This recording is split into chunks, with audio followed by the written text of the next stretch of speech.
యోగాతో సంపూర్ణ ఆరోగ్యం. కోడుమూరు 2వ సచివాలయంలో యోగ శిక్షణ. పాణ్యం బోయపేటలో పురాతన నాగులకట్ట. నంద్యాల పట్టణం సౌజన్య షోరూం నందు వివాహ వేడుకల్లో పాల్గొన్న నంద్యాల జిల్లా టీడీపీ ప్రధాన కార్యదర్శి. పాణ్యం పోలీస్ స్టేషన్లో మోసకారి శనగలు, మినుముల వ్యాపారి తంగుటూరి శ్రీనివాసులు పై కేసు నమోదు. మద్దూరు గ్రామ ప్రాథమిక ఆరోగ్య కేంద్రంలో ఘనంగా ఆశా డే కార్యక్రమం. 18 సంవత్సరాల కల నెరవేరేంది. ఆర్సీబీ ఘన విజయం. నంద్యాలలో మిన్నటిన సంబరాలు.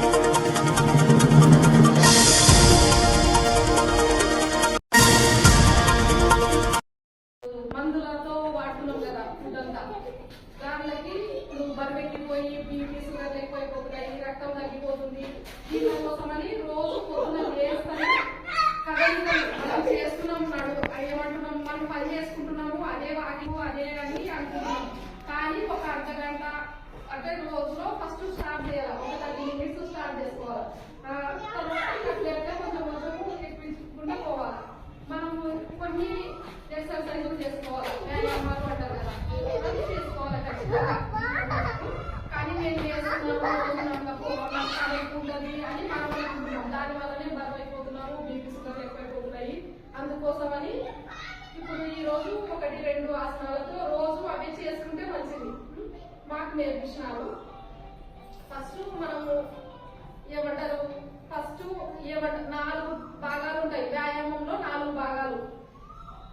మెడతో చేసుకునేటివి, తర్వాత భుజాలతో చేసుకునేటివి, నడుముతో చేసుకునేటివి, కాళ్ళతో చేసుకునేటివి 4 భాగాలు ఉంటాయి. మెడతో చేసుకునేటివి నేర్పిస్తాం ఈరోజు. మెడతో ఫస్ట్ మెడ నిదాగా ఏమైనా కానీ కాళ్ళు దగ్గరికి పెట్టుకొని ఇట్లా ఫ్రీగా వదిలేసేయండి. చేతులు ఫ్రీగా వదిలేసి స్ట్రైట్ గా ఉండాలా. ఏమంటారు, వెన్నెముక స్ట్రైట్ గా ఉండాలా, ఛాతీ ముందుకు ఉండాలా. ఎప్పుడైనా ఎక్సర్సైజ్ చేసేటప్పుడు ఏదైనా మనం రిలాక్స్ గా ఉండాలా. రిలాక్స్ అంటే మామూలుగా ఫ్రీగా ఉండాలి. ఏదైనా టెన్షన్స్ అట్లా ఏమి ఉండకుండా వెన్నెముక స్ట్రైట్ గా, ఛాతీ ముందుకి అట్లా ఉండి చేసుకోవాలి. ఏదైనా వ్యాయామం చేసుకునేటప్పుడు ఇట్లా రిలాక్స్ గా నిలబడుకొని ఏమంటారు, మెడని ఫస్ట్ ముందుకి నిదానంగా ముందుకు ఉంచాలి. నిదానంగా 1, 2 ఇట్లా కొద్దిసేపు 1, 2, 3, 4, 5. మళ్ళీ తర్వాత నిదానంగా మళ్ళీ స్ట్రైట్ గా తేవాలా. తర్వాత మళ్ళీ వెనక్కి 1, 2, మళ్ళీ 1, 2, 3, 4, 5. 5 సెకండ్స్ ఉండాలా. మళ్ళీ నిదానంగా ముందుకు తెచ్చుకోవాలి. తర్వాత మళ్ళీ రైట్ సైడ్ 1, 2, 1, 2, 3, 4, 5 సెకండ్స్ నిదానంగా మళ్ళీ స్ట్రైట్ తెచ్చుకోవాలి. మళ్ళీ 1, 2, 1, 2, 3, 4, 5 సెకండ్స్ ఉంది. మళ్ళీ కొంచెం ఎక్సర్సైజ్ మాత్రం అవుతుంది.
నంద్యాల జిల్లా పాణ్యం మండలం మద్దూరు గ్రామం. మేము మా పండిన పొలంలో మినుములు మరియు శనగలు టంగుటూరి శ్రీనివాస్ అనే వ్యక్తికి 2017 నుంచి 2023 వరకు వేయడం జరిగింది.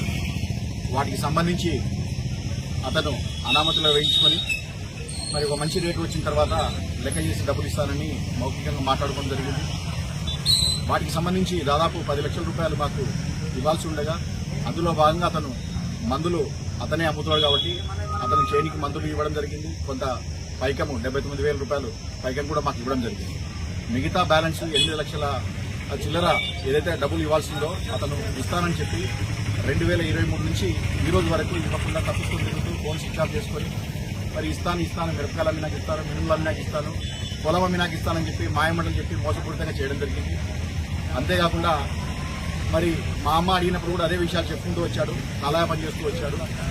మాకు ఇవ్వాల్సిన డబ్బులు ఇవ్వాలని 25 మే నెలలో ఢిల్లీ దగ్గరికి పోయి అడిగినప్పుడు మీకు డబ్బులు ఇచ్చే విధాన్ని బెదిరించి బూతులు తిడుతూ ఏం చేస్తుందో చేసుకోకండి, మమ్మల్ని డబ్బులు అడిగితే మీ అంతు చూస్తామని కూడా బెదిరించడం జరిగింది. ఈ విషయంలో మరి పాణ్యం పోలీస్ స్టేషన్కి వచ్చి కంప్లైంట్ చేయడం జరిగింది. మరి స్పందించిన పోలీసులు తక్షణమే అతని మీద కేసు నమోదు చేసి మరి దర్యాప్తు చేస్తున్నామని చెప్పారు. మరి ఈత మాకే కాదు, నాతో పాటు టీచరు మహమ్మద్ రఫీక్ కూడా దాదాపుగా 4,75,000 రూపాయలు అతనికి కూడా ఇవ్వాల్సింది. అతను ఇవ్వకుండా సతాయిస్తున్నాడు. మరి ఇతనికి డబ్బులు ఇచ్చేది లేదని కూడా చెప్పడం జరిగింది. సో మద్దూరులో ఎవరైతే ఉన్నారో ఇంకా ఇతర గ్రామాలు ఎవరైతే ఉంటున్నారో మీ యొక్క ధాన్యం ఏదైతే ఉందో సరైన వ్యక్తిని ఎంచుకొని వారికి ఇచ్చి మీరు మేలు పొందాలని కోరుకుంటున్నాము. ఇటువంటి వ్యక్తుల పట్ల తక్షణమే మీరు డబ్బులు ఇవ్వకుండా మోసం చేస్తున్న పట్ల మీ యొక్క స్థానిక పోలీస్ స్టేషన్లో కంప్లైంట్ చేసుకుని మరి మీరు లబ్ధి పొందాలని ఆ చట్ట పరిధిలో న్యాయం పొందుకోవాలని కూడా మేము కోరుకుంటున్నాము.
గుడ్ ఆఫ్టర్నూన్ మా అందరికి. ఈరోజు ఆషాఢే. ఈరోజు మనం ప్రోగ్రామ్ లో మెయిన్ గా మన టాపిక్ ఏంటి, డయేరియా, విరేచనాలు, దాని నివారణ ఎలా అనేది మనం లోకల్ గా మనం ఎడ్యుకేట్ చేసాం ఇంతవరకు. విరేచనాలు అనేది మెయిన్ గా పల్లెటూర్లలోనే ఎక్కువగా వస్తున్నాయి. ఎందుకు అంటే వాటర్ శానిటేషన్ అనేది చాలా తక్కువ. మనం ఉన్న ఈ 17 సచివాలయాల్లో మనము మెయిన్ గా క్లీనింగ్ మీద, వాటర్ మీద, ప్రతి హౌస్ కి శానిటేషన్ ఇంపార్టెంట్. ఆశాలు కంపల్సరీ వాళ్ళ ఇళ్ళకి వెళ్ళి వాళ్ళకి టాయిలెట్స్ క్లీనింగ్ అనేవన్నీ చెప్పాలి. ఇందాక మనం డిస్కస్ చేసుకున్నాం మార్నింగ్ కూడా అదే విషయం. ప్రతి ఇంటికి టాయిలెట్ ఉందా లేదా అనేది చెక్ చేసుకోవాలి, వాళ్ళకి ఎడ్యుకేట్ చేయాలి. బహిరంగ విసర్జన అనేది పూర్తిగా మన సచివాలయాలు 17 మనకు చాలా ఇంపార్టెంట్. ఇప్పుడు మనకు రైన్ సీజన్ కూడా వస్తుంది, ఇది పెరగకుండా మనం కేసులు తగ్గించుకోవాలి. కాబట్టి ప్రతి ఇంటికి ఆశా వర్కర్ వెళ్ళి ఈ రోజు ఎడ్యుకేట్ చేయమని వాళ్ళకి అన్ని ఏమేమి చెప్పాం కదా. ఫస్ట్ మనం వాళ్ళకి హ్యాండ్ క్లీనింగ్ నేర్పించాలి. ప్రతిసారి బహిరంగ విసర్జనకు వెళ్ళిన తర్వాత ఎలా క్లీన్ చేసుకోవాలి, హ్యాండ్ శుభ్రం చేసుకోవాలి, ఏ సోప్ అంటే ఆ సోప్ వాడొద్దండి, కంపల్సరీ డెటాల్ వాడాలి అనేది వాళ్ళకి చెప్పండి. ఇంట్లో మెయిన్ గా క్లీన్ గా ఉండాలి అంటే చిన్న పిల్లలు, గర్భిణీ తల్లులు, తర్వాత వృద్ధులు 60 ఏళ్ళు పైన ఉన్న వాళ్ళు, వీళ్ళకి అలవాటు చేయించాలి. చిన్న పిల్లలతో కూడా ఇలా క్లీన్ చేయించాలని ప్రతి ఆశా వర్కరు వాళ్ళకున్న పాపులేషన్ లో కండక్ట్ చేయడం కంపల్సరీ అమ్మా. తర్వాత ఓఆర్ఎస్ ప్యాకెట్స్ మనకు గవర్నమెంట్ సప్లై చేస్తుంది, జింక్ టాబ్లెట్స్, ఇవి ఎట్లా వాడాలి అనేది మనం ఇంటింటికి వెళ్ళి సర్వే చేసి ఎవరికి వస్తున్నాయి విరోచనాలు అనేది మనం ముందు గమనించాలి. ఏ ఏరియాలో ఎక్కువగా వస్తుంది, ఏ పాపులేషన్ కి ఎక్కువగా ఉంటున్నాయి, వాళ్ళ చుట్టుపక్కల ప్రాంతాలు ఎలా ఉన్నాయి, నీట్ గా పెట్టుకుంటున్నారా లేదా అన్ని మనం ఈ ఆశా డే రోజు మనం ఎడ్యుకేట్ చేయమని చెప్పాము. వాళ్ళు ఫాలో అప్ కూడా చేస్తున్నారు. తర్వాత మనం తినే ఆహార పదార్థాలు, కూరగాయల నుంచి ప్రతి ఒక్కటి శుభ్రంగా క్లీన్ చేసుకొని వంట చేయాలి అనేది వాళ్ళకు మనం ఎడ్యుకేట్ చేయాలి. పిల్లల్ని బయట వస్తువులు ఏవి, చిన్న పిల్లలు ముఖ్యంగా 5 ఏళ్లలోపు ఉన్న పిల్లల్ని బయట వేరు తినకూడదు అనేది వాళ్ళకి ముందుగా చెప్పండి. చేతులు శుభ్రంగా కడుక్కోవాలి బాత్రూమ్కి వెళ్ళిన తర్వాత అనేది నేర్పించాలి. అదేవిధంగా ఈ మంత్ మనకి మలేరియా కూడా డే జరుపుకుంటున్నాము. ఈ మంత్ అంతా మలేరియా మీద కలెక్టర్ గారు మీటింగ్ కూడా పెడుతున్నారు. సో మనకున్న వాటర్ ఎక్కడెక్కడ స్టాగ్నేట్ అవుతున్నాయి, ఇవి మనం కంప్లైంట్ చేస్తున్నామా లేదా, చుట్టూ ఉన్న ప్రాంతాల వాళ్ళని ఎడ్యుకేట్ చేయండి. వాటర్ స్టాగ్నేట్ అయినప్పుడు ఆయిల్స్ వాడుతున్నారా లేదా అనేది ఏఎన్ఎం దగ్గర నుంచి ప్రతి ఒక్కరూ అబ్జర్వ్ చేయండి అమ్మా.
సంపూర్ణ ఆరోగ్యం, కోడుమూరు 2వ సచివాలయంలో యోగ శిక్షణ.